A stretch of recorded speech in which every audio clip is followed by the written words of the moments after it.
बच्चों, पिछले क्लास में मैं आप लोगों को क्या पढ़ा रहा था? आई पढ़ा रहा था। ठीक है, अभी मैं आप लोगों को जो पढ़ाने जा रहा हूँ ये मतलब आँख से संबंधित बीमारी, मतलब कौन कौन सा इसमें क्या होता है भाई, आपका विकार पैदा होता है। जैसे सबको पता है आई में क्या होता है, मतलब बहुत सारे क्या होते हैं, प्रॉब्लम्स होती है।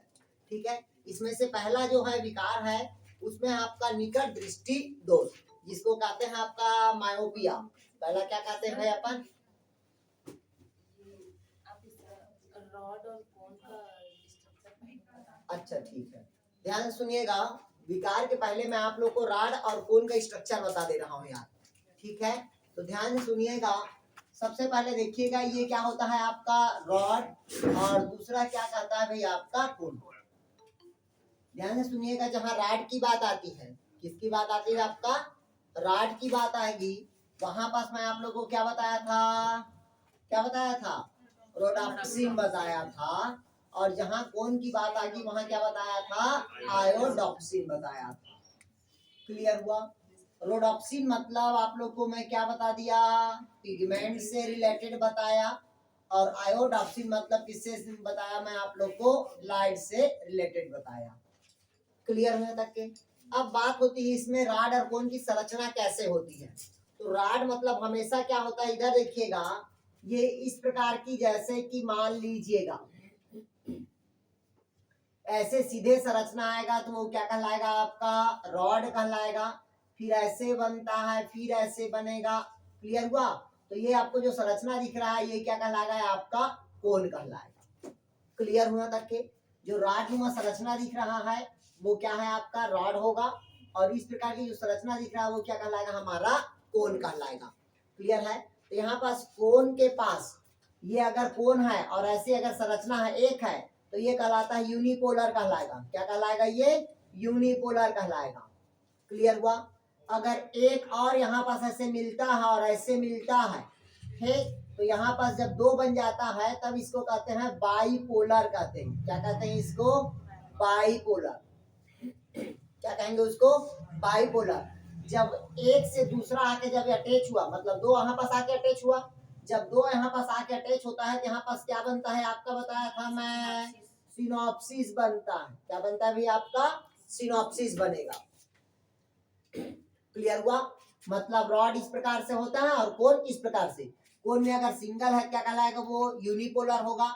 ये भी अगर सिंगल है क्या कहलाएगा? वो यूनिपोलर। दूसरा आके अगर इससे आके अटैच होता है तब ये क्या हो जाता है आपका? बाईपोलर होगा। और जहां बाईपोलर होगा वहां किसका फॉर्मेशन होगा? आपका सिनॉप्सिस का फॉर्मेशन होगा। ठीक है, और यहाँ पास ऐसा क्यों होता है? क्योंकि ये बाईपोलर और सिनॉप्सिस का फॉर्मेशन इसलिए होता है क्योंकि हर एक तंत्रिका तंत्र में क्या होता है? एक एक्सान होता है और दूसरा क्या होता है आपका? डेंड्रान होता है। इसी डेंड्रान से उंगली के समान जो प्रवर्ध निकलता है, जो एक पोलर से दूसरा पोलर अटैच होता है तब कहीं जाके सिनॉप्सिस का फॉर्मेशन होता है। क्लियर हुआ? यही है आपका रॉड और कोन की संरचना। सर तो बाईपोलर जो बताए थे, रॉड और कोन मिलता है। हाँ, दोनों आपस में मिलेगा तब होगा। सर स्ट्रक्चर नहीं जम रहा है। वीडियो को पुश करो, स्ट्रक्चर बताता हूं। इधर देखिए यार, ये मैं आप लोग को सबसे पहले क्या पढ़ा रहा हूँ भाई आप लोग को, मतलब आंख की रेटिना की संरचना, मतलब प्रतिबिंब कैसे बनता है और कैसे काम करता है और किसकी कमी से क्या होता है वो पहले ध्यान से समझिएगा। सबसे पहले अपने पास ये जो ऊपर का दिख रहा है ये कौन सा सेल होता है आपका? Pigmented cell. पिगमेंटेड सेल मतलब होता है वर्णक कोशिका। वर्णक मतलब कोई भी कलर को जो एक्सेप्ट करने वाले जो रहता है वो क्या कहलाएगा आपका? पिगमेंटेड कोशिका कहलाएगा। क्लियर हुआ? फिर देखते हैं इसमें बहुत सारे झालर नुमा से क्या दिखता है अपने को? स्ट्रक्चर दिखाई देता है। फिर इसी झालर नुमा से कोई एक सिरा और दूसरा सिरा, तो जैसे खंभा के समान है तो वो क्या कहलाएगा आपका? रॉड कहलाएगा। क्या कहलाएगा? रॉड। और पहले बता दिया था रॉड मतलब किससे रिलेटेड होता है? वो रोडॉप्सिन से।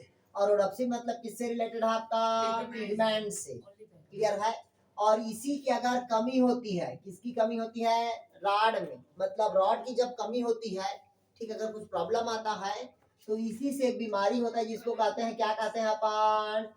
रतौंधी रोग। कौन सा रोग कहते हैं? रतौंधी। अधिकतर रतौंधी रोग प्रेगनेंसी के दौरान होता है। किसके दौरान होता है? प्रेगनेंसी के दौरान। और प्रेगनेंसी के दौरान ये क्यों होता है? क्योंकि शरीर में कौन सी विटामिन की कमी होती है? विटामिन ए की कमी होती है। तो उसके लिए डॉक्टर क्या बोलता है? मछली का तेल खाने के लिए, मछली का इंटेस्टाइन खाने के लिए बोलता है। क्लियर हुआ तक के? आगे समझ।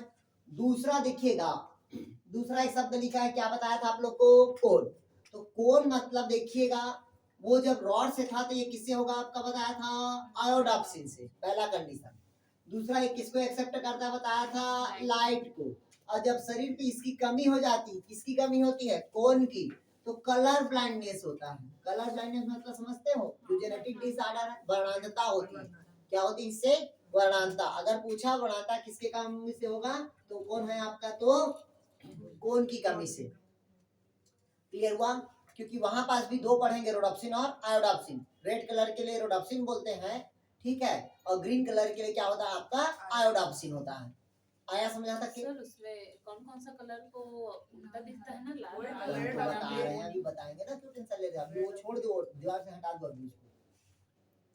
क्लियर है? तो यहाँ पास ये क्या होता है आपका? ये कौन होगा जिसके क्या होता है आपका? कलर ब्लाइंडनेस होगा।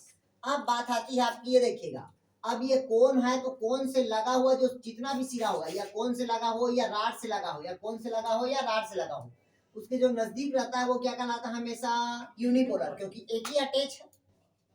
एक अटैच है, क्या होगा आपका? यूनिपोलर। फिर यहाँ पर देखिएगा, एक सिंगल जा रहा है, लेयर जा रहा है, जा रहा है कि नहीं जा रहा है? Single single layer. अब यहाँ से इधर से जा रहा है दूसरा लेयर, तो दूसरा लेयर इससे क्या होगा? अटैच हुआ, यहाँ पास से अटैच हुआ कि नहीं हुआ? मतलब दो अलग अलग नर्व आके मिल रहा है। जब दो आपस में मिल रहा है, क्या कहलाएगा वो? सिनॉप्सिस होगा। क्या होगा? दो सिनॉप्सिस। मतलब कहने का तात्पर्य ये है कि दोनों का सीक्वेंस अलग होता है। एक तरफ पूरा राड रहेगा, दूसरी तरफ क्या रहता है आपका? कोन होता है। दोनों आपस में अटैच नहीं होता। क्लियर हुआ यहाँ तक के? डाउट कहीं पास? तो ये देखिएगा, एक अटैच हुआ और दूसरा अटैच हुआ, दोनों जगह क्या बनेगा आपका? सिनॉप्सिस। और जब दो आपस में मिलता है तो उसके बाद जो सिस्टम बनेगा वो क्या कहलाएगा आपका? बाइपोलर। इसीलिए मैं आप लोग को लिखवाया था कि भ्रूणी अवस्था में बाइपोलर्स बनता है, जो न्यूरॉन्स में। और बाइपोलर कहाँ बनता है बताया था? तो आंख में बताया था। याद करिए, जब आप लोग लिखे होंगे नर्वस सिस्टम, तंत्रिका तंत्र, आंख के रेटिना में ही क्या बनता है आपका? बाइपोलर बनता है। क्लियर है? और कहीं पर बाइपोलर का फॉर्मेशन नहीं होता। सर एक्सॉन और डेड्रॉन एक एक रहेंगे ना यहाँ पे? मतलब कुछ नहीं है यार, इधर देखिए, पहले समझिएगा। ये अगर ऐसे है तो ये कहलाता है यूनिपोलर। देखिएगा, ये सिंगल ऐसा है, कुछ आके जुड़ा है क्या? जुड़ा है क्या इससे? इधर पहले समझिएगा। ये भाई ये हो गया हमारा कोन, यहाँ पास आके सिंगल बस आइए, तो ये क्या कहलाया बताया था? यूनिपोलर। अब एक इधर आया, ठीक, फिर इससे दो आके अटैच हुआ, तो जहां दो सिस्टम आके आपस में जुड़ा, मतलब क्या बनेगा? वो सिनॉप्सिस बताया था। क्या बताया था मैं आप लोग को? सिनॉप्सिस। अब सिनॉप्सिस के बाद फिर एक लेयर बनेगा, ठीक, तब वहां पास क्या बनेगा आपका? बाइपोलर। और बाइपोलर मतलब होता है एक तंत्रिका तंत्र का क्या होता है आपका? एक्सॉन। और दूसरे तंत्रिका तंत्र का क्या होता है? डेंड्रॉन। जब आपस में मिलता है तब क्या कहलाता है? सिनॉप्सिस। और उसी सिनॉप्सिस को हम क्या कहते हैं? बाइपोलर। क्लियर हुआ तक की? फिर बाइपोलर के बाद फिर अटैच होगा, क्या कहलाएगा वो? सिनॉप्सिस। और अटैच कौन होता है? तो न्यूरॉन्स होता है। और न्यूरॉन से कौन सा नर्व निकलता है? तो ऑप्टिक नर्व निकलेगा। क्लियर हुआ यार? ये समझ? क्लियर हुआ? मतलब दोनों क्या होता है? अलग अलग होता है। एक तरफ पूरा राड का कहानी चलेगा, दूसरी तरफ किसका कहानी चलता है? कोन की चलता है। आया समझ? जिसमें अगर दोनों प्रॉब्लम होगा तो एक को कलर ब्लाइंडनेस होगा और एक क्या हो सकता है? वो रतौंधी होगा। क्लियर हुआ है तक के? कोई डाउट कहीं पास यार? सर रॉड सेल को पिगमेंट क्यों कहते हैं जबकि खोल में दिखता है कलर का? पिगमेंट इसलिए देखते हैं, इसको कहा जाता है क्योंकि ये सिर्फ दो लाइट को एक्सेप्ट करता है। एक तो पहला होता है आपका रेड लाइट को, और दूसरा कौन होता है आपका? ब्लू लाइट बोलते हैं। कौन सी लाइट कहते हैं भाई? Blue light. लेकिन ये एक्सेप्ट करता है, लेकिन ये लाइट को आइडेंटिफिकेशन नहीं कर पाता है, क्योंकि लाइट को जो एब्जॉर्व करेगा वो आइडेंटिफिकेशन करता है। तो लाइट को एब्जॉर्व करने वाला कौन होता है आपका? कौन होता है। इसी के कारण तो इमेज बनता है। वो लाइट का वो पिगमेंट सेट किया, ठीक, लेकिन इसमें पूरे मात्रा में क्या होता है, क्रिया होती है कोण में। क्लियर हुआ यार? इसी कारण इसमें कोण में क्या होता है, इमेज का फॉर्मेशन होता है। और हमेशा जो इमेज बनता है वो अपोजिट बनता है, उल्टा बनेगा, लेकिन हमको कैसा दिखाई देता है, वो सीधा दिखाई देता है। क्लियर हुआ? और हमेशा अंदर की तरफ बनता है इमेज, बाहर की तरफ नहीं बनता है। क्लियर? अगर बाहर की तरफ बनता तो हमको सीधा नहीं दिखाई देता, उल्टा दिखाई देता। अगर वो उल्टा अंदर बनता है तब हमको क्या होता है, वो सीधा दिखाई देता। क्लियर हुआ? अभी बता रहे हैं ये दूर दृष्टि दोष और निकट दृष्टि दोष। सर ये कैसे बनते इमेज इसको पढ़ने अभी दूर दृष्टि दोष निकट दृष्टि में नहीं पढ़ोगे। सर रतौंधी में आँख कमजोर हो जाता है, मतलब दिखाई नहीं देता, और हाँ। कलर ब्लाइंडनेस में कलर की पहचान नहीं। गुड, हरा को रेड कहोगे, रेड को ग्रीन कहोगे। ठीक, इसीलिए लाल वाला रोडॉप्सिन होता है और हरा वाला आयोडॉप्सिन होता है। हाँ, रतौंधी में रात को नहीं दिखता ना। सायंकाल शाम से चालू हो जाता है। ठीक, क्यों नहीं होता? क्योंकि देखिए मैं आपको बोला ना, वो दो चीज को एक्सेप्ट कर रहा है, लाइट को, मतलब रेड लाइट को, और कौन सा लाइट को रहता है, वो ब्लू लाइट को। ठीक है, दिन भर तो मस्त रहता है, अब रात को क्या होता है, फिर अगर वो प्रकाश में जाएगी ना तो उसको फिर दिखाई देगा, लाइट रहेगा तो। नहीं आया समझ? नहीं लगता है। आया सर। जैसे अभी यदि हम रात हो गया और लाइट चालू रहेगा तो उसको दिखाई देगा। आया समझ? पूरा अंधेरा हो जाएगा। हाँ, तो नहीं दिखाई देगा। अब ऐसा नहीं कि हम भी अंधेरा में नहीं दिखता, लेकिन हमको महसूस होता। आया समझ? नहीं आया? मतलब अब जैसे प्रकाश से रहोगे तो अंधकार में जाओगे तो अचानक किसी को नहीं दिखाई देगा, लेकिन कुछ समय रहोगे तो वहाँ दिखाई उस टाइम पे देता है। छोटा हो जाता है ना कि बड़ा होता है। क्लियर? छोटा होता है। क्लियर हुआ है? धूप में छोटा होता है, छाँव धूप में जाओ छोटा तो होता है, बड़ा छाँव में बड़ा होता है। क्लियर हुआ? इसलिए चश्मा लगाते हैं ना। क्लियर हुआ? चलिए अब इसकी देखते हैं, विकार देखते हैं। विकार मतलब इससे होने वाली बीमारी। इसको और अच्छे पढ़ने के लिए आप लोग को वो पढ़ाएंगे, क्या बोलते हैं, फिजिक्स वाले गुरुजी लोग। हाँ सर, ये वो क्या पढ़े पता है, बायो में पढ़ लिया करके छोड़ दिए। अच्छा लेंस वाला लेंस वाला गुरुजी फिजिक्स पढ़ाता है। लेंस और थोड़ा सा बताए उसको। आँख तो पढ़िए ही वो। चलिए आंख तो पढ़ लिए हो, अब देखते हैं इसकी विकार देखते हैं। विकार मतलब इससे बीमारी। तो पहला लिखिएगा निकट दृष्टि दोष,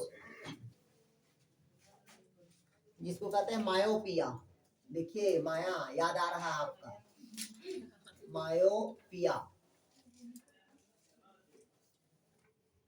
इसी को कहते हैं निकट दृष्टि दोष। निकट दृष्टि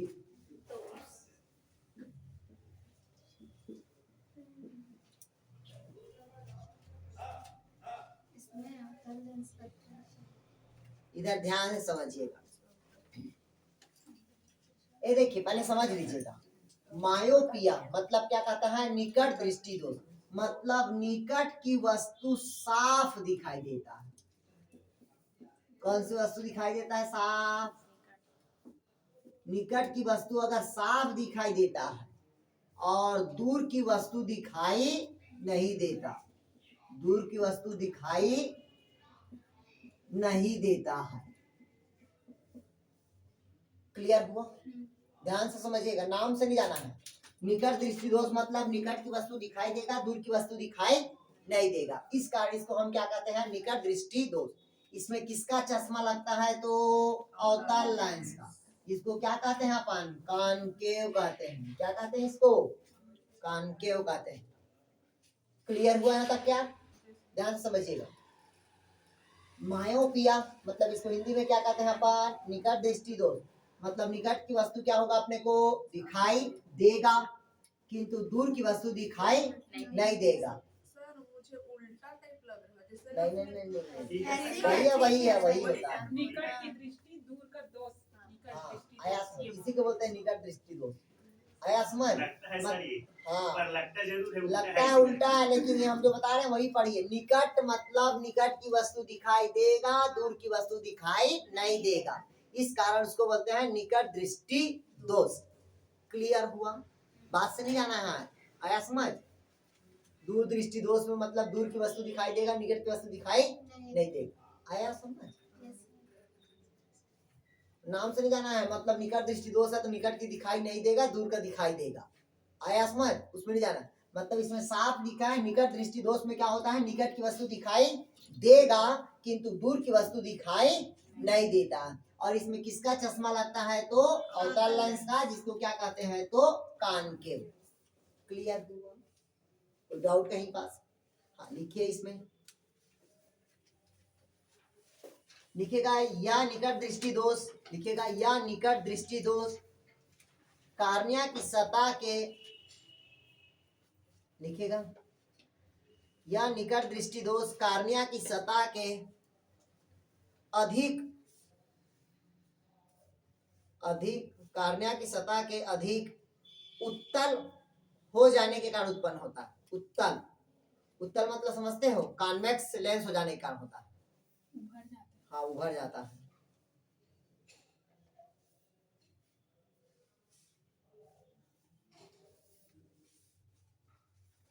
हो गया, पॉइंट करके लिखिएगा। लिखिएगा इस रोग में दूर की वस्तु से, लिखिएगा पॉइंट में, इस रोग से दूर की लिखिएगा दूर की वस्तुओं को, लिखिएगा इस रोग में दूर की वस्तुओं से आने वाली प्रकाश की किरणें रेटिना के पहले ही बिंब बन जाता है। रेटिना के पहले बिंब बना देता है। आने वाली प्रकाश के किरणें रेटिना के पहले बिंब बन जाता है।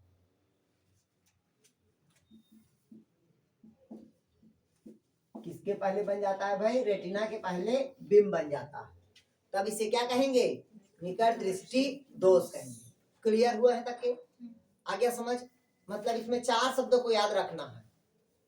पहला, निकट दृष्टि दोष में कौन सी वस्तु दिखाई देगा? निकट की वस्तु, और दूर की वस्तु दिखाई नहीं देगा, क्योंकि रेटिना के क्या बन रहा है? बीम पहले बन रहा है। इस कारण क्या होगा? निकट दृष्टि दोष। कौन सा चश्मा लगता है तो अवतल मतलब कॉनकेव। क्लियर हुआ? आया समझ? आ गया अनुप्रिया? दूसरा लिखेगा, इसको मायोपिया कहते हैं। क्या कहते हैं इसको? मायोपिया। मतलब याद रखना माया को, ठीक, और दूसरा किसको याद रखना?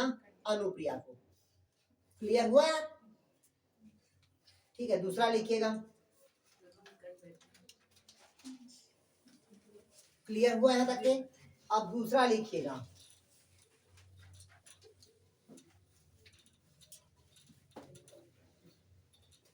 अब कहता है दूर दृष्टि दोष। दूर दृष्टि को लिखिएगा हाइपरमेट्रोपिया।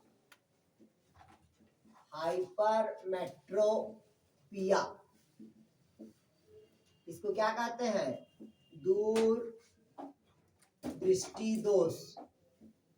कौन सा दृष्टि दोष बोलते हैं? दूर दृष्टि दोष। लिखिएगा इसमें, मतलब इसमें दूर की वस्तु क्या दिखाई देता है? दूर की वस्तु साफ दिखाई देगा। दूर की वस्तु कैसा दिखाई देगा? साफ दिखाई देगा, किंतु नजदीक का वस्तु साफ दिखाई, नजदीक का नहीं दिखाई देगा, साफ दिखाई नहीं देता है। क्लियर हुआ? मतलब इसमें दूर की वस्तु हमको क्या दिखाई देगा? साफ दिखाई देगा, जबकि निकट की वस्तु हमको साफ दिखाई नहीं देगा। इसके लिए अपने को कौन सा चश्मा लगता है? कॉन्वेक्स का। कौन सा चश्मा लगेगा? कॉन्वेक्स का। क्लियर हुआ है तक के? लिखिएगा चलिए। और इसमें जो फोकस पड़ता है जो लाइट का, वो रेटिना के कहाँ बनता है? बाद बनता है। लिखिएगा इसमें जो लाइट या फोकस रेटिना के पीछे बनता है। रेटिना के कहाँ बनता है भाई? पीछे बनता है।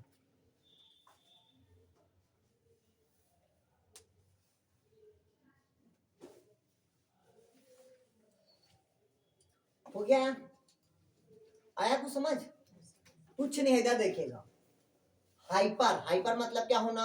ज्यादा। हाइपो मतलब कम। अगर इसको एक तमाचा दोगे तो इसका क्या हो जाएगा? ब्लड सर्कुलेशन हाई हो जाएगा, मतलब हाइपर हो जाएगा। क्या हो जाएगा? हाइपर। तो इसको क्या कहते हैं? हाइपरमेट्रोपिया, मतलब दूर दृष्टि दोष। और दूर दृष्टि मतलब दूर की वस्तु क्या होगा? साफ दिखाई देगा, किंतु नजदीक की वस्तु साफ दिखाई नहीं देगा, धुंधली दिखाई देगा। उसका नियम होता है कि जो लाइट पड़ता है, जो फोकस पड़ेगा, वो रेटिना के कहाँ पड़ रहा है, तो पीछे, और वो रेटिना के कहाँ बन रहा था, आगे बिंब बन रहा था। क्लियर हुआ? जिसके कारण इसमें कौन चश्मा लगाता है डॉक्टर, इसमें कॉन्वेक्स चश्मा। अब मैं आपसे, इसको कहते हैं उत्तल लेंस, वो था अवतल, ये कहलाएगा उत्तल लेंस। अब मैं आपसे क्वेश्चन कर रहा हूं, बस में, मोटरसाइकिल पे जो वो लगता है, ग्लास लगा रहता है देखने के लिए, मिरर, वो किसका रहता है? क्लियर हुआ है तक? उत्तल लेंस लगा रहता है। क्लियर है? अब जो चौक में लगा रहता है, नहीं है समझ, चौक में लगा रहता है, जो चौक के पास, जैसे कि जहाँ पास क्रॉस होता है, रोड का क्रॉसिंग रहता है, चारों तरफ दिशा रहता है रोड में जाने के लिए, वहां पास जो ग्लास लगा रहता है, वो कौन सा ग्लास होता है? लगा रहता है। अच्छा हाँ। चित्र बना के बताइए ना, जान जाएंगे इनका। अरे ये बीच में खंबा है, इधर रास्ता है, इधर रास्ता है, इधर रास्ता है, इधर रास्ता है, तो ये यहाँ पास लगा रहता है, यहाँ लगा रहता है, यहाँ लगा रहता है, यहाँ लगा रहता है। गुड। तो दूर की वस्तु को हमेशा देखने के लिए हमेशा क्या लगा रहता है? कॉन्वेक्स। जितना भी होता है, या वो भी नहीं पहचान पाए हो तो मैं आपको सिंपल लॉजिक में पढ़ाता हूँ। जिस चश्मा अगर फ्लैट है वो अवतल है। क्लियर हुआ? जिसमें उभार है वो उत्तल है। और कोई दिक्कत? जैसे कि ये देखिएगा, ये दो बच्चे चश्मा लगाए हैं, ठीक? अब इसे चश्मा को छू के देख लो, आपको समझ आ जाएगा, पर ठीक? जो 40 साल के बाद जिनको लगता है वो उत्तर उनको, रहता है। हाँ, तो उनको दूर दृष्टि दोष रहता है। ऊपर उन लोग का ठीक रहता है, नीचे बस में लगा रहता है, लेकिन उभरा Clear? हुआ नहीं रहता है, नीचे भी उनका प्लेन ही रहता है। तो बनवाते हैं वरना लेंस के ऊपर डिपेंड तो वो करता जो है। ऐसा दिखाई देता है, मतलब ऐसा हाँ। नीचे बस में वही होता है क्या? हाँ वही होता है। इसलिए तो लोग कभी भी डोकरा लोग देखिएगा ऐसे करके देखते हैं, ऐसे हाँ, ऐसे दूर लेंस करके यहाँ देखते हैं। पर रहता है नीचे। आया ये समझ, 40 नीचे के रहता है बाद लेंस। 40 के बाद उत्तल ही लगता है। क्लियर है? सबको लगता है उत्तल भाई। आया समझ? ज्यादा पावर लगता है सर। आगे समझ? जैसे आपका लगा होगा ना, तो आपका अवतल लगा होगा, आपका ऊपर का देखिएगा फ्लैट होगा। नहीं, हम लोग को जो लगा ना प्लेन है, मतलब पूरा जो लेंस है ना एक जैसा है, लेकिन 40 के बाद जो लगता है जिनको उत्तल, उनके केवल नीचे में रहते पावर, ऊपर में नहीं रहता। नहीं, वो बनवाने को ऊपर हाँ, बनवाने बनवाने को ऊपर। बनवाने नहीं, लेकिन अधिकतर ऐसा ही चश्मा ठीक है, इधर देख लेना, आप डॉक्टर के पास चले जाना, दिखा लेना एक बार उन यहाँ लोग को से। दूर का दिखाई देता है। वो बुजुर्ग उन लोग को बात अलग है, लेकिन मतलब 40-50 जो रहते हैं ना, उन लोग एकदम बुजुर्ग हो गए रहते, उन लोग का लेंस एकदम मतलब हमारे ही जैसा रहता है। हाँ ठीक है, तो ठीक। आप समझ आ गया? निकट दृष्टि दोष, दूर दृष्टि दोष, मायोपिया और हाइपर, समझ आ गया? चलिए अगला लिखेगा, अगला लिखेगा कंजक्टिवाइटिस। अगला लिखेगा कंजक्टिवाइटिस, ये भी इसकी बीमारी है। हिंदी में क्या कहेंगे सर? हिंदी में इसको कोई कहते हैं, कंजक्टिवाइटिस बोलते हैं।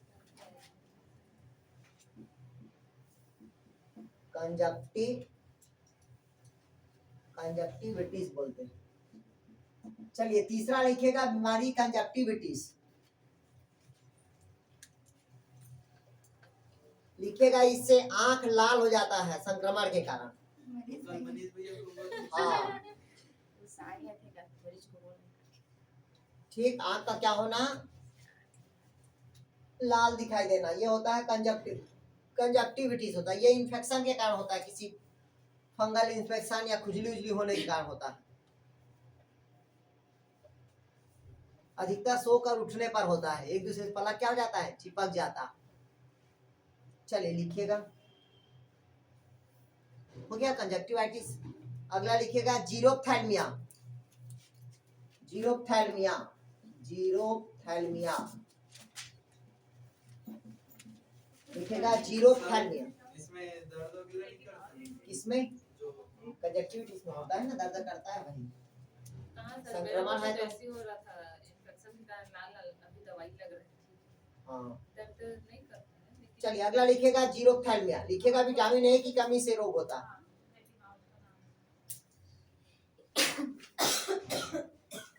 लिखेगा जीरोप्थैल्मिया, लिखेगा, इसमें या विटामिन ए की कमी से होता है।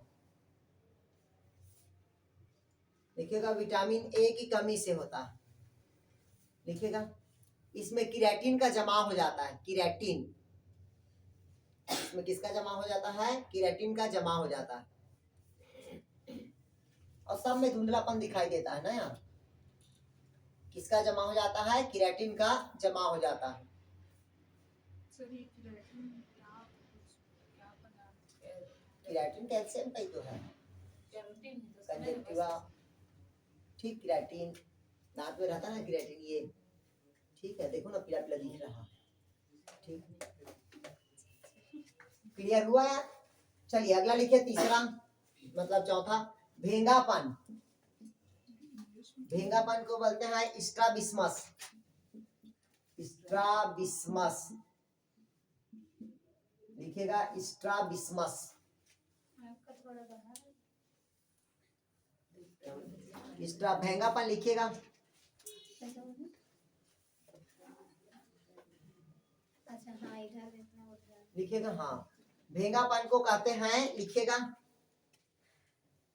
देखिए गोलक नेत्र कोटर एक तरफ झुक जाता है, गोलक नेत्र कोटर एक तरफ झुक जाता है। ये कंकाली पेशियों के कारण होता है, किसके कारण होता है, स्केलेटल मसल्स के कारण होता है, कंकाली पेशियों के कारण होता है भेंगापन। देखो ना, मतलब एक तरफ आंख ऐसे हो जाता है, एक तरफ ऐसे दिखने लगता है, ठीक है, क्लियर हुआ यार? क्या बोले, कंकाली पेशी मतलब जो गोलक होता है, नेत्र गोलक कोटर होता है, वो एक तरफ क्या हो जाता है, झुक जाता है, जिससे कंकाली पेशियों में काम करना बंद कर देता है। तो इंग्लिश में क्या बोलते हैं इनको? कंकाली पेशी, स्केलेटन मसल्स, इसे क्या कहा जाता है, भेंगापन कहा जाता है। क्लियर हुआ यार? अगला होता है मोतियाबिंद, अगला होता है कंट्रैक्ट, कंट्रैक्ट लिखिएगा, भेंग इसको कहते हैं अपन, क्या कहते हैं इसको, मोतियाबिंद। अधिकतर बुढ़ापा में होता है, हमारी सासू माँ को भी हो गया है, ठीक, किसको होता है भाई, अधिकतर बुढ़ापा में होता है, मोतियाबिंद हो गया है। लिखिएगा मोतियाबिंद के कारण लेंस का चपटा होना या अपारदर्शक होना, लेंस का क्या होना, चपटा होना या अपारदर्शक होना।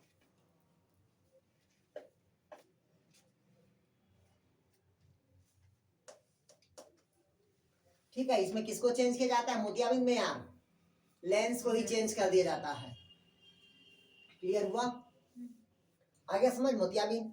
अगला लिख, कुछ चले जाता है क्या सर लेंस में? लेंस कैसे हो जाता है मतलब? चपटा हो जाता है, पारदर्शक हो जाता होगा किसी कारणवश, और बुढ़ापा में आ ही जाता है सब चीज। अगला लिखिएगा काला मोतिया, ग्लूकोमा, काला मोतिया, ग्लूकोमा, काला मोतिया को क्या बोलते हैं, ग्लूकोमा।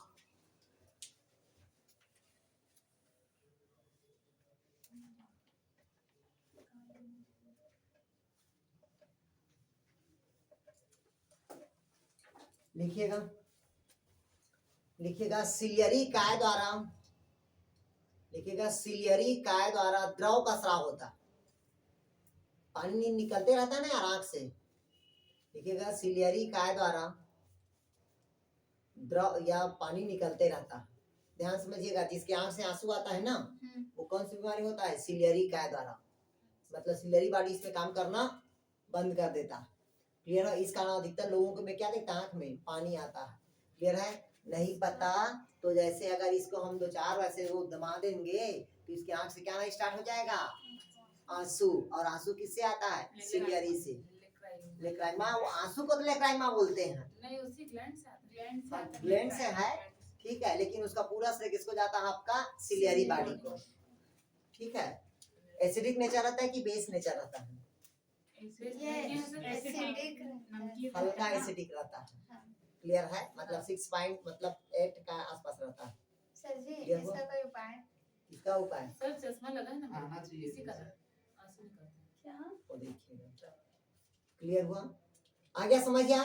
इसको कौन सा बीमारी होता है, तो ग्लूकोमिया कहता है। इसमें देखिएगा एक सिरा द्वारा पुनः वापस से हो जाता है, किसी कारण से यदि स्लीव के नाल में अवरुद्ध पैदा होता है तो यह द्रव वापस नहीं जा सकता, नेत्र गोला का दबाव बढ़ जाता है, जिसके कारण रेटिना को हानि पहुंचती है, जिससे अंततः देखने की क्षमता पूर्णतः समाप्त हो जाती है। ठीक, ऐसा नहीं करे भगवान। इतनी सुंदर बनाई हो तो। ठीक, क्या लिखे यार? ग्लूकोमा लिख लिए। चलिए अगला लिखिएगा। अब रेटिना डिस्पैचमेंट लिखेगा अगला। रेटिना डिस्पैचमेंट, ये बीमारी है ना ये, रेटिना डिस्पैचमेंट। डिस्पैच डिस्पैचमेंट। रेटिना डिस्पैच में मतलब होता है रेटिना का पृथक्करण। इससे आंख से और किससे? मतलब आंख से रेटिना क्या होता है? डिस्पैच हो जाता है। लिखिएगा, लिखिएगा रेटिना का कोई अंग या कोई अंश कोराइड से अलग हो जाता है। कोराइड पढ़े हो ना, मेम्ब्रेन। सेकंड लेयर को लिखिएगा, रेटिना का कोई अंश कोराइड से अलग हो जाता है तो रेटिना पृथक्करण कहते हैं।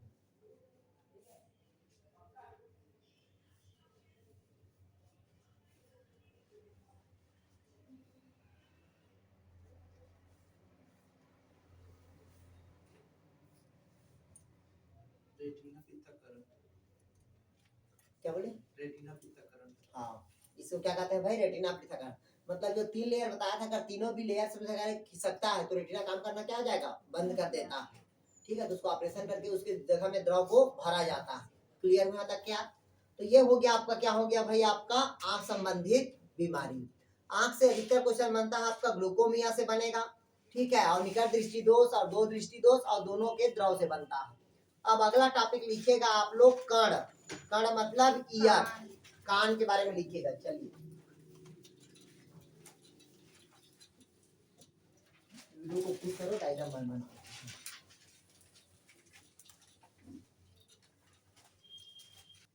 ध्यान से सुनिएगा, ये कान की क्या होती है? संरचना है। ठीक, देखिएगा दूसरा ध्यान सुनिएगा। पहला मनुष्य का जो सुंदरता है वो कौन होता है? आई होता है। और जो दूसरा, जो दूसरी की बातों को क्या होता है? जो सुनने का काम करता है या चुगली करने का काम होता है, वो किसका होता है? कान का होता है। मतलब कान को कहा जाता है दूसरा संवेदी अंग कहा जाता है। क्या कहा जाता है भाई? दूसरा संवेदी अंग। तो इसमें देखिएगा कान का काम होता है सुनने का, और दूसरा बॉडी को संतुलन करने का काम करता है। अगर आपसे पूछा शरीर को संतुलन करने के लिए कौन जिम्मेदार होता है, तो कान जिम्मेदार होता है। क्लियर हुआ है क्या? कौन जिम्मेदार होता है? तो कान। और जनरली जो कान होता है उसको 3 भागों में बांटा गया है। कितना पार्ट्स में डिवाइड किया गया है? 3 पार्ट्स में।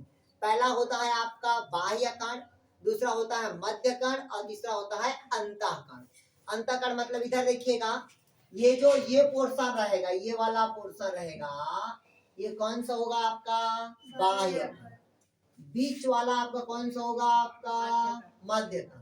और अंदर वाला क्या होगा? आपका अंतःकान। मतलब कुल मिला के कान को कितना पार्ट्स में डिवाइड किया गया है? आपका 3 पार्ट्स में। पहला कौन सा होगा? आपका बाह्य कान, दूसरा आपका मध्य कान और तीसरा क्या होगा? अंतःकान होगा। 3 पार्ट्स में इसको क्या किया गया है? डिवाइड किया गया है। क्लियर हुआ? अब कान का देखिएगा, सबसे पहले अपन जो पढ़ते हैं वो क्या पढ़ते हैं? बाह्य कान। मतलब पहला क्या पढ़ेंगे अपन? पिन्ना।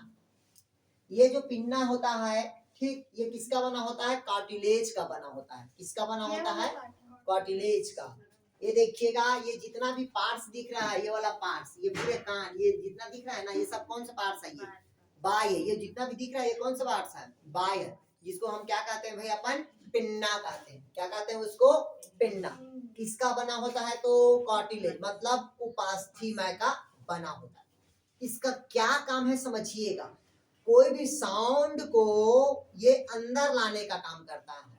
क्या काम करता है? ये अंदर लाने का कार्य करता है। क्लियर हुआ? कोई डाउट नहीं पास क्या?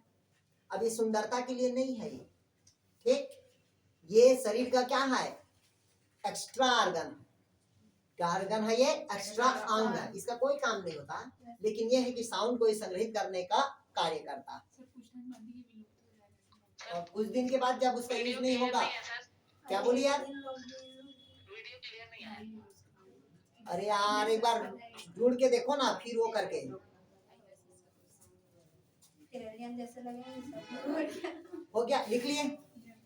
अब देखिएगा, ध्यान समझिएगा।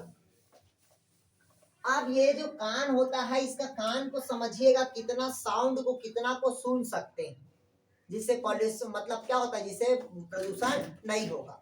इधर पहले समझिएगा, कहता है 0 से लेकर कितना डेसिमल से लेके 0 से लेके 25 डेसिमल को आदमी के लिए एकदम अच्छा रहता है, कितना को आसानी से सुनता है और सफिशियंट होता है। कितना डेसिमल, तो 20 डेसिमल। क्लियर हुआ तक? सर 20 लिखे हैं। तो सॉरी 25, सर 0 से कितना होता है आपका 25 डेसिमल तक के रहता है।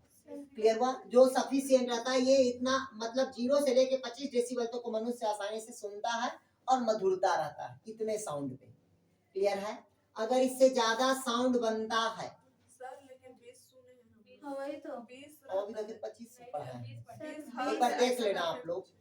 ठीक,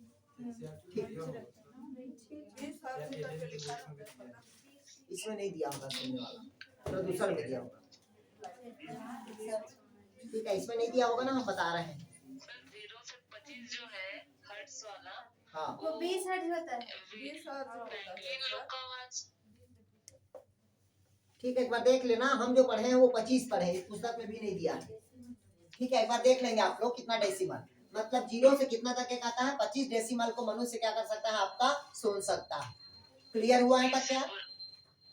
0 से 25 डेसिबल बोलते हैं उसको। क्लियर हुआ? डेसिबल। क्लियर हुआ? अगर इससे ज्यादा होता है, जैसे कि मान लीजिएगा 120 से 130 डेसिबल होता है, तो मनुष्य इससे क्या हो जाता है, असहनीय दर्द होता है। असहनीय दर्द मतलब इसे कंट्रोल नहीं कर सकता है ये। क्लियर है? आगे समझ यहाँ तक क्या दिया है नेट में? कर रही हूँ। क्लियर हुआ? असहनीय दर्द होता है। अगर आपसे पूछेगा कितना मनुष्य के सफिशिएंट होता है, तो 0 से आपका 25 डेसिमल क्या होता है, सफिशिएंट होगा। उसके वाला बात क्या होता है आपको, असहनीय दर्द, मतलब इतना होगा तो मनुष्य इसके दर्द को सह नहीं पाएगा, इतना पॉल्यूशन होगा आपका ये, मतलब वो पॉल्यूशन क्या बोलते हैं उसको, साउंड पॉल्यूशन।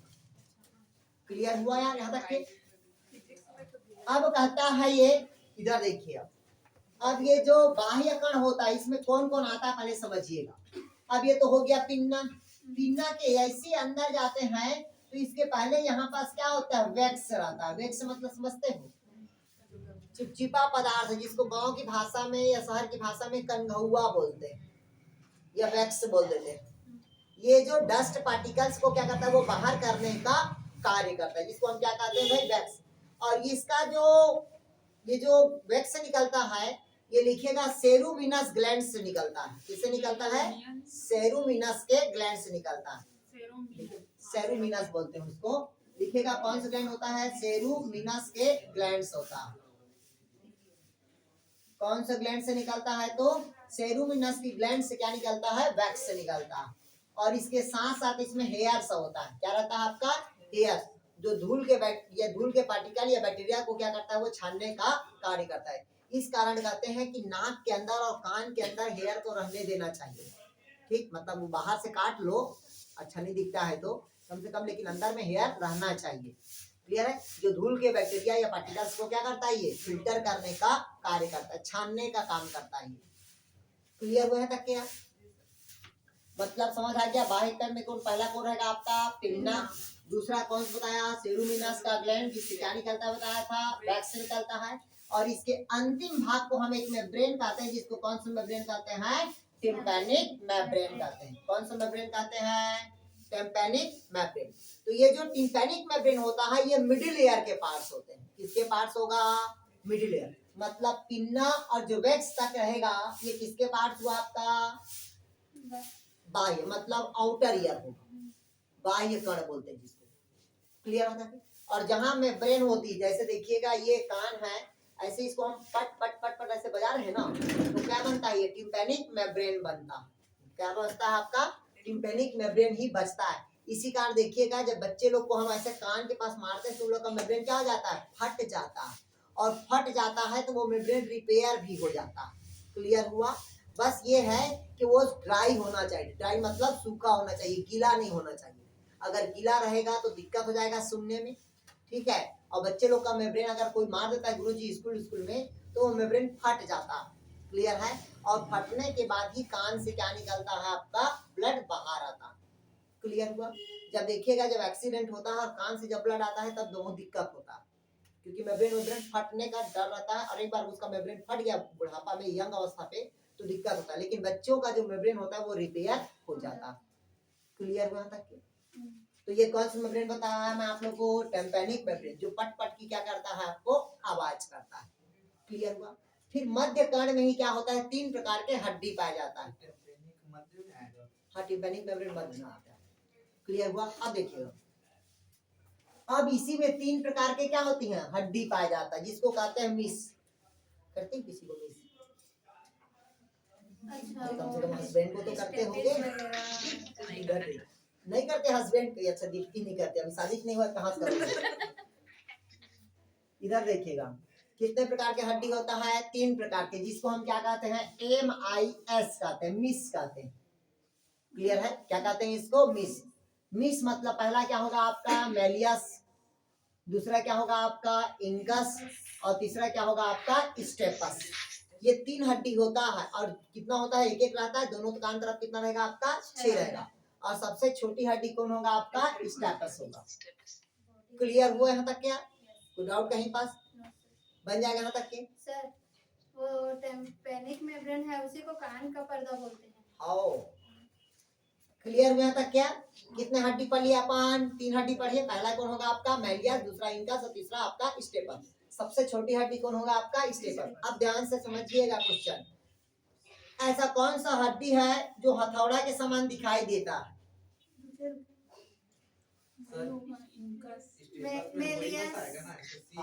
इधर समझिएगा, पहले इधर समझिए जो मैं बता रहा हूँ, डायग्राम को अच्छे से देखिएगा, समझ आएगा शायद। इधर पहले समझिएगा, इधर पहले समझिएगा, ये आपको जो ग्रीन कलर का पोताई किया जा रहा है, ठीक, ये पूरा जो पोताई किया जा रहा है, ये कौन सा हड्डी है आपका, मेलियस हड्डी है। क्लियर हुआ यहाँ तक के? कौन सा हड्डी है, मेलियस। और यहाँ से लेकर यहाँ तक के, हाँ सर नमस्कार, ये वाला जो हड्डी होगा ये क्या होगा आपका, इंकस होगा। क्या होगा आपका, इंकस। क्लियर हुआ तक के? और ये जो छोटा सा अपने को जो दिख रहा है यहाँ पास से, ये कहलाता है आपका स्टेपस कहलाएगा। क्या कहलाएगा भाई, स्टेपस।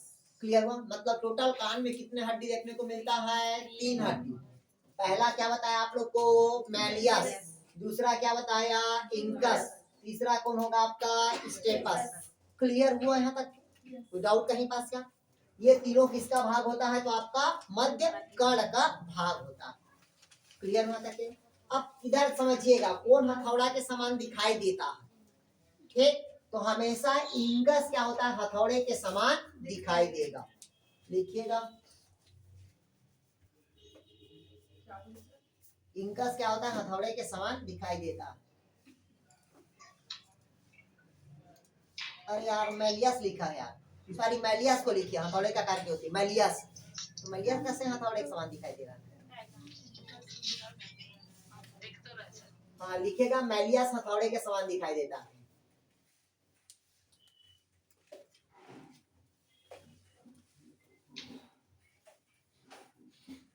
हो गया यहाँ तक? क्या और लिखेगा, तीनों हड्डियां, लिखेगा लिगामेंट द्वारा टिम्पेनिक गुहा से जुड़ा होता है। लिखेगा, तीनों हड्डियां लिगामेंट द्वारा टिम्पेनिक गुहा में लटकी रहती है। लिगामेंट द्वारा टिम्पेनिक गुहा में क्या रहती है, वो लटकी रहती है, जो ध्वनि तरंग को संवहन कर। हथौड़े के समान कौन दिखता है, तो मेलियस, मेलियस, मेलियस नेहा, ठीक, मतलब किससे लटका रहता है, तो आपका भाई टिम्पेनिक गुहा से क्या होता है, लटका रहता है। लिखिएगा उसे, जो ध्वनि तरंगों का संवहन करती है, जो ध्वनि तरंगों को संवहन करती है। सर एक बार ये लाइन हाँ इधर देखिए, मतलब तीनों हस्तियां, मतलब तीनों जो हड्डियां होगा वो किससे अटैच होता है, आपका लिगामेंट से जुड़ा होता है। और कौन से गुहा पे लटका रहता है, तो आपको बताया टिम्पेनिक गुहा में लटका रहता है।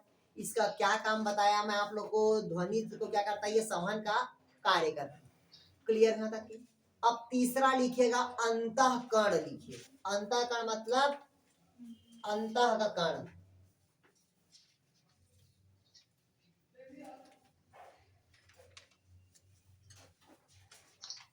ठीक, इधर देखिएगा,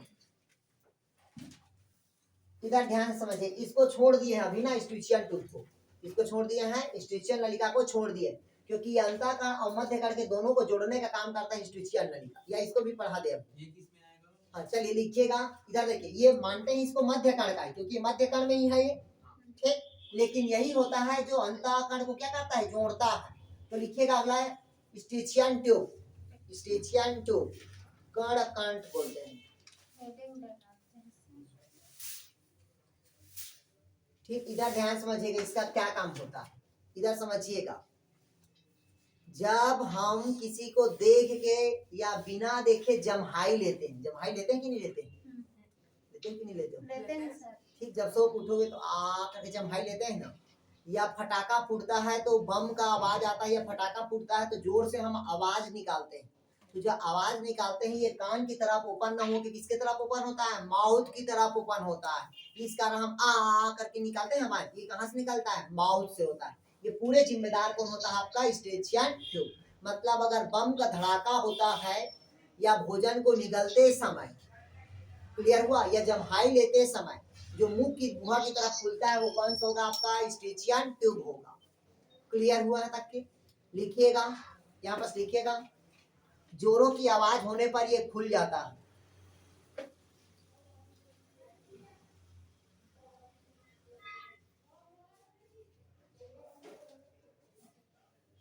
ठीक, दीप्ति साउंड बंद करो यार आपका। और क्या बोलते हैं, दोनों को जोड़ने का काम करते हैं। हाँ, इधर देखिएगा, अब ध्यान से समझिएगा। अगर मान लो अगर ये नहीं खुलेगा तो हमारा टेम्पेनिक मेम्ब्रेन क्या हो जाता, फट जाता। क्लियर हुआ, इस कारण ये मुंह की तरफ क्या होता है, ओपन होता है, जो साउंड को क्या करता है, आपका बाहर लाने का कार्य करता है। क्लियर यहाँ तक की? अगला लिखिए इसी पे, ये नहीं लिखता है, ये सब कोई मतलब नहीं है। अब अगला लिखिएगा, बताइए ना, क्या हो गया, जो स्टेचियन के बारे में बता रहे थे सर, एक बार और बताइए ना। स्टेचियन नली का काम होता है जोरों से आवाज करने पर ये मुख गुहा की तरफ खुलता है। क्लियर हुआ था क्या? जो टेम्पेनिक मेम्ब्रेन को क्या करता है, बचाने का कार्य करता है। आ गया समझ? अगला लिखिएगा अंतःकण, इंटरनल ईयर। अगला लिखिएगा इंटरनल ईयर, अंतःकण। क्या बोले सर? अंतःकण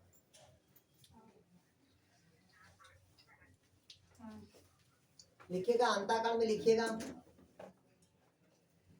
लिखिएगा, यह लिखे अर्धपार्ग में झिल्ली की बनी,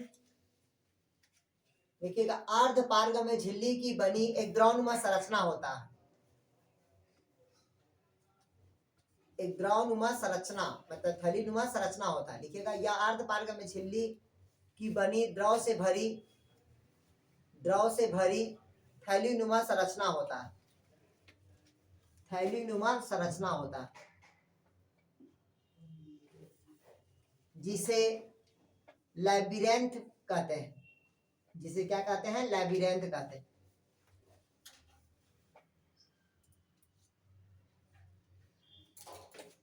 इसके अंदर एक द्रव को एंडोलिम्फ का द्रव बोलते हैं।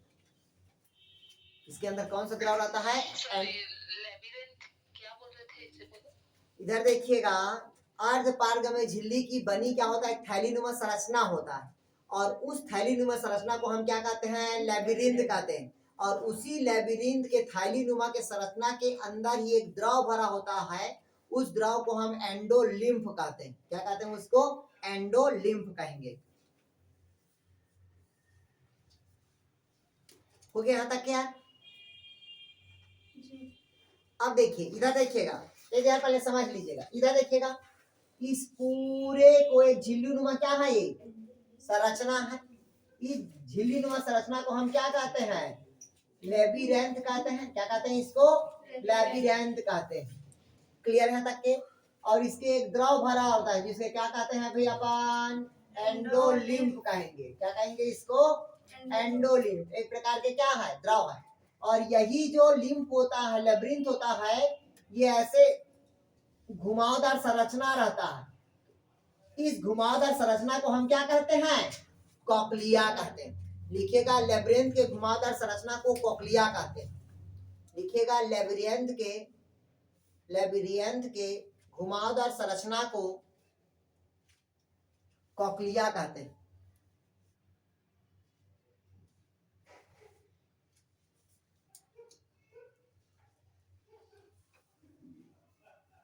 क्या कहते हैं भाई, इसको कोक्लिया कहते हैं।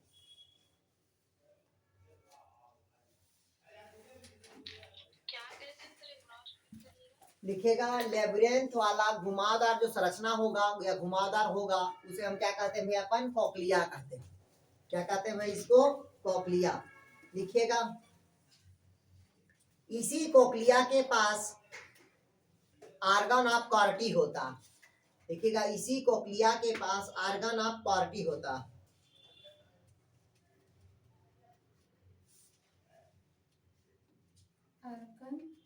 आर्गन ऑफ कार्टी कहते हैं।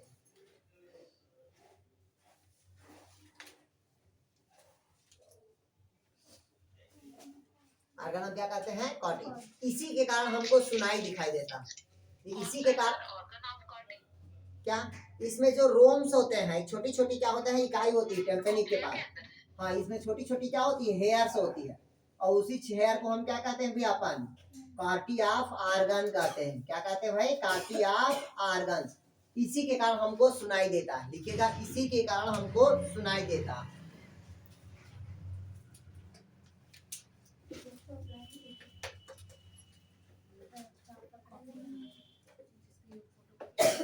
हो गया यहाँ तक क्या, लिख लिए।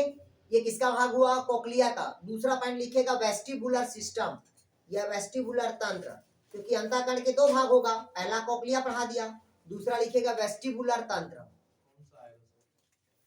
पहला आप लिखिए क्या, कोक्लिया पर ले, जिसे कार्टी आप क्या कहते हैं, आर्गन जो सुनाई देता है। ये किसका भाग होगा, अंतःकरण का भाग हो गया, ठीक। और दूसरा लिखिएगा वेस्टिबुलर सिस्टम। क्या कहते हैं भाई अपन, वेस्टिबुलर सिस्टम। वेस्टिबुलर सिस्टम नहीं दिया है इसमें, ठीक है। और अंदर में रहता होगा, नहीं दिखा रहा इसमें। वेस्टिबुलर सिस्टम लिखिएगा। लिखिएगा वेस्टिबुलर शरीर को संतुलन करने के लिए जिम्मेदार होता है। लिखिएगा वेस्टिबुलर शरीर को संतुलन करने का कार्य करता है।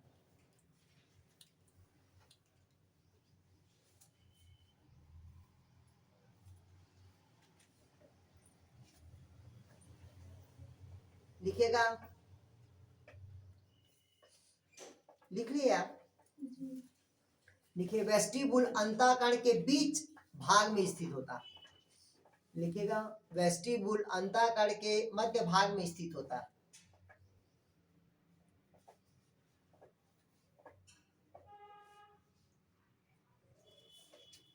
हो गया,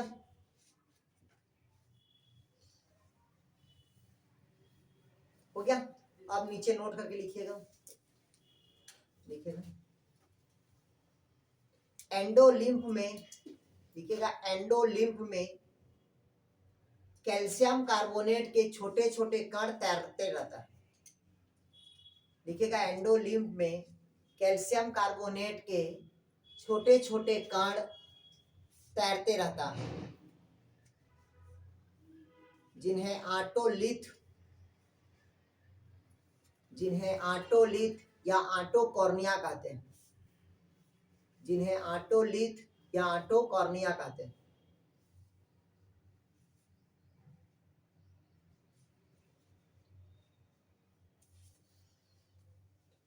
जो कण ही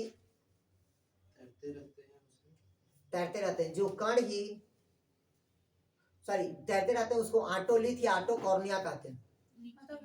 हो गया, लिखिएगा या कण ही, कण मतलब समझते हो, कैल्शियम कार्बोनेट के कण ही संतुलन बनाए रखने के लिए जिम्मेदार होता। संतुलन बनाए रखने के लिए जिम्मेदार होता।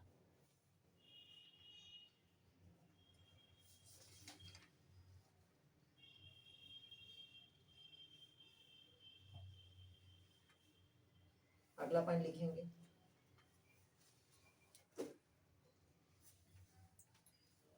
लिखिएगा सैकुलस एवं यूट्रिकुलस। लिखिएगा सैकुलस एवं यूट्रिकुलस। सैकुलस एवं यूट्रिकुलस के श्रवण को ही मैकुली कहते हैं।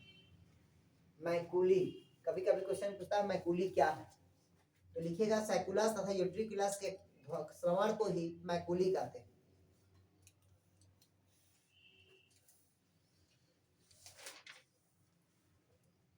हो गया। अब मैं आप लोग को एक डायग्राम बना दे रहा हूं ध्वनि वेगों की, मतलब ध्वनि वेगों का सुनना, मतलब किस प्रकार से हमारा कहाँ पे है? क्या वैकुली, ये सब अंतःकरण के भाग होते हैं। क्लियर हुआ यार? ये डायग्राम बना हुआ है, बोलोगे तो बना देता हूं मैं आप लोग के यार। ठीक, चलिए अगला ध्यान समझिएगा। कान में क्या क्या याद रखना है, दो तीन चीज बस पूछता है। पहला एक तो द्रव को पूछता है, एंडोलिम्फ को, और कौन सा झिल्ली पे रहता है, लेबिरियंथ की झिल्ली को पूछता है। ठीक, और कार्टी आप आर्गन किसको कहते हैं, तो कैक्लिया को कहते हैं। ठीक, और वेस्टिबुलर को क्या कहते हैं, बॉडी को संतुलन करता है। वेस्टिबुलर पे ही दो चीज होता है, सैकुलस और क्या होता है आपका यूट्रिकुलस होगा। क्लियर हुआ तक क्या? बस यही चीजों को मेन याद रखना। हाँ, और कोक्लिया के ऊपर एक नर्व पाए जाते हैं जिसको हम क्या कहते हैं भाई, कोक्लिया के नर्व कहते हैं। और पूरे कान के ऊपर में अलग से बोन पाया जाता है जिसे कौन सा बोन कहते हैं अपन, टेम्पोरल बोन। और ये टेम्पोरल बोन किसका बोन है, तो आपको पता है खोपड़ी का ही बोन है। कौन सा बोन है आपका, खोपड़ी का ही। क्लियर हुआ तक के? आगे बढ़े। अब अगला हेडिंग डालिएगा, कोक्लिया के काट बता दूं क्या, या इसका बता देता हूं मैं आप लोगों को, श्रवण की क्रिया विधि का डायग्राम बना दे रहा हूं जो काम का है, ये वाला डायग्राम। ठीक,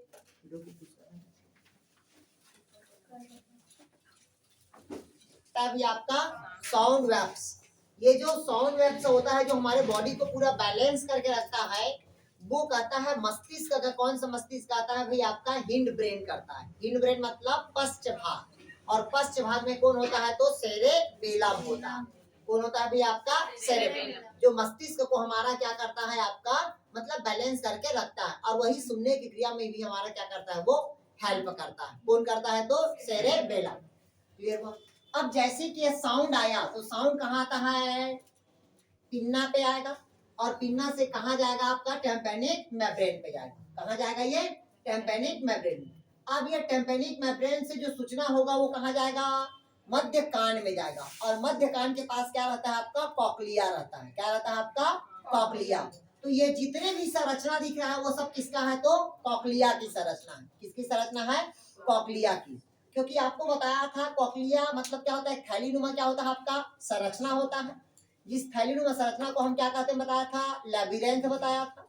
और उस लेबिरिंथ के अंदर एक द्रव भरा होता है जिसके क्या बताया था मैं आप लोग को, एंडोलिम्फ बताया था। और उसी एंडोलिम्फ में क्या रहता बताया था, तो कैल्शियम कार्बोनेट के कण रहता है जो क्या करता है, वो तैरते रहता है, उसी के कारण हमको सुनाई देता है। ये बताया था मैं आप लोग को। तो अब देखिएगा पूरी कहानी किसका है आपका, कॉक्लिया का। अब ये टिम्पैनिक मेम्ब्रेन, ये तो हो गया एक्सटर्नल ऑडिटरी, मतलब जो बाहर से आ रहा है।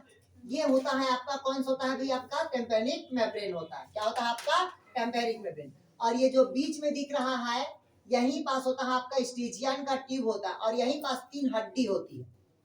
ठीक, जो किसके भाग होते हैं आपका, मध्य कण के। क्लियर, ये मध्य कण का हो गया, और ये पूरे क्या है आपका, कोक्लिया वाला भाग रहेगा। तो ये मध्य कण में देखिएगा कौन कौन सी क्रिया होती है। मध्य कण में क्या होता है आप लोग को, स्टीचियन नल केनाल होता है जिसको कहते हैं नली। जब तेज आवाज होता है तो मुख क्या होता है, ओपन होता है। ये हड्डी रहता है। कौन, हड्डी नहीं रहता, केनाल एक नली होता है हड्डी के समान, मतलब कार्टिलेज का बना होता है ये भी। सर हाँ जी, नहीं दिख रहा है सर, क्या नहीं दिख रहा है, डायग्राम में समझा रहे ना, एकदम ब्लर आ रहा है। अरे यार सर कैसे कुछ नहीं दिख रहा है। अब देखो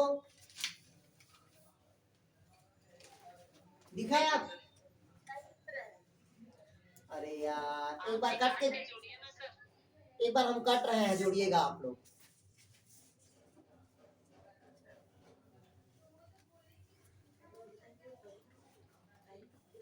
कितना कुछ करते हुआ क्या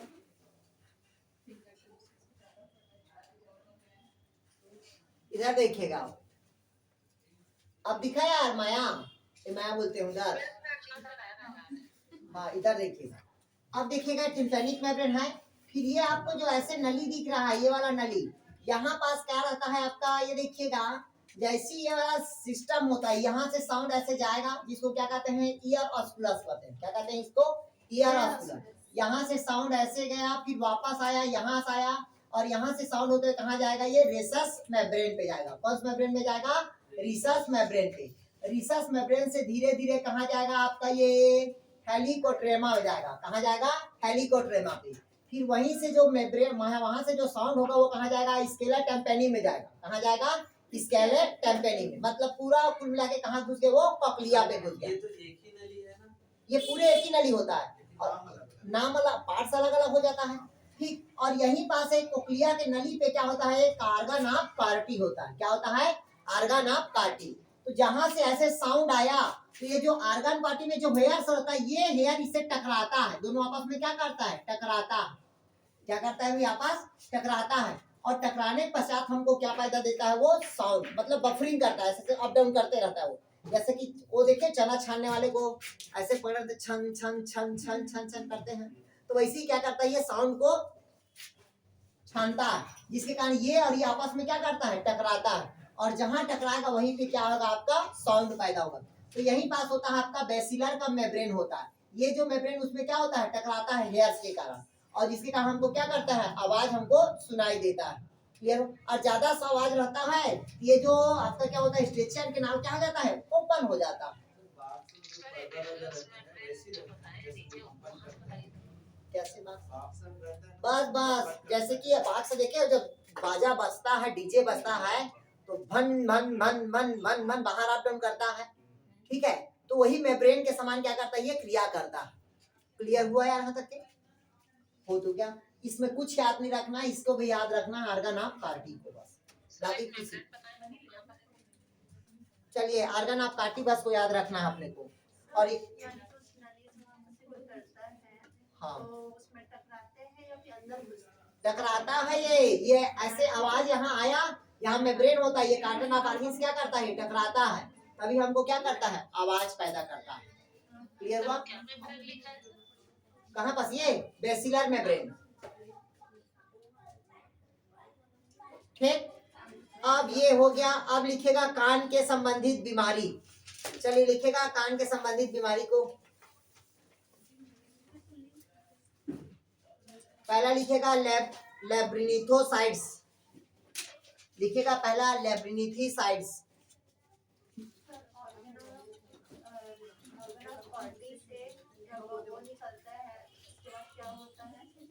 ये साउंड जाता है टेम्पेनिक मेम्ब्रेन के पास, स्टिचन के नाल के पास, फिर उसके बाद वापस आता है टेम्पेनिक मेम्ब्रेन। लिखेगा पहला लैब्रिथिकस, लैब्रिसिथाइटिस, लिखेगा लैब्रिसिथाइटिस। लिखेगा ये वायरल इन्फेक्शन के फलस्वरूप होता है, लिखेगा विषाणु संक्रमण के कारण होता है। इसे खसरा और इन्फ्लुएंजा होता है, लिखिए इसे खसरा और इन्फ्लुएंजा होता है। इसे खसरा और क्या होता है आपका भाई, इन्फ्लुएंजा होता है। इसे बहरापन होता है।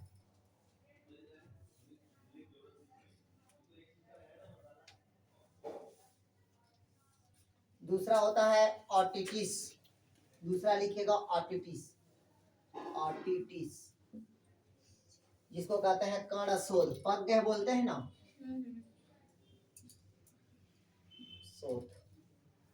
शोधा है। लिखेगा ओटाइटिस, कर्णशोथ, लिखेगा जीवाणु संक्रमण के कारण होता है। इसे टेम्पेनिक मेम्ब्रेन फटना या कान का बहना,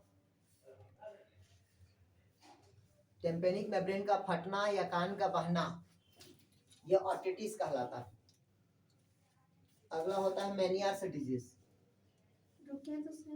क्या का बहना, कान का बहना, मतलब द्रव का बहना, मैनियर्स डिजीज। फटने के बाद क्या बोले सर? टिम्पैनिक मेम्ब्रेन का फटना, ये सब शोध है, कांडा शोध। हो गया सर। अगला लिखिए मैनियर्स डिजीज। अगला लिखिएगा मैनियर्स रोग। सर फटने के बाद क्या बोले? शुरू शुरू कान से द्रव निकला है, ये पैर कान से द्रव निकलना भाई। सर एक बार शुरू से बोले। लिखिएगा, यह जीवाणु संक्रमण के कारण होता है। ठीक, इसे कान का बहना, टिम्पैनिक मेम्ब्रेन का फटना। क्लियर हुआ तक क्या? अगला लिखिएगा मैनियर्स डिजीज।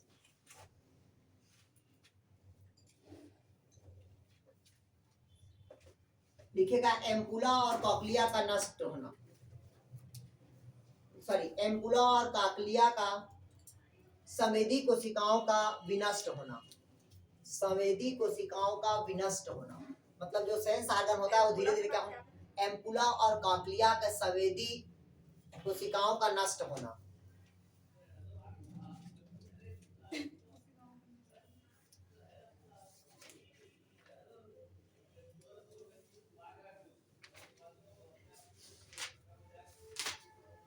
ठीक है, अब ये हो गया एनिमल फिजियोलॉजी, आप लोग का क्या हो गया, समाप्त हो गया।